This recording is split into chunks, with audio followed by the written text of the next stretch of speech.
រឿងរ៉ាវស្នេហានាងណាតាំងតែដួងរងចំបែងត្រូវថ្លែងរៀបរាប់បែបណាយកស្មាននេះទៅហើយបងនៅតែនឹងនឹកសោះមានល្អបែបណែគេមិនលួចតើនរមាននឹកបងវិញទេឬក៏សោះមានអ្នកអូនគេលងលូបាត់ទៅហើយខ្យល់ត្រជាក់នៃឆ្នេររងាត្រើយត្រើយបើសិននៅក្បែរបងនឹងឲ្យទ្រូងគេងកើតឲ្យអូនធ្វើជាកាយគេងកាយមួយជីវិតធ្វើបិណ្ឌស្នេហ៍ពិតគឺមានតែស្រី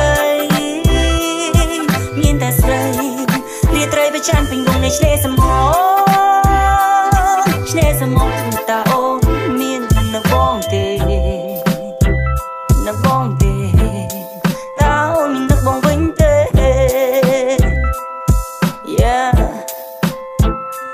ដាំដើមស្នេហ៍ខ្ញុំក្នុងដែននាងផងបនផ្សងនាងថែដើមស្នេហ៍មួយនេះបោស្បាបោសល្អដូចផ្កាម្លិះថែដែនស្នេហ៍នេះឲ្យធំជាងដែនលោកកាពេលថាពេលណៅប្រើទោះបីយើងនៅឆ្ងាយតែដូចនៅចាំអូនអកសប្តាហ៍ត្រជាប្រាប់ពីបំណងប្រាថ្នាថាអូនពិតស្រឡាញ់បងមកប្រគល់ឲ្យអមហើយបងមកប្រគល់ទាំងស្នេហ៍ទាំងចិត្តគ្មានសល់ឡើយ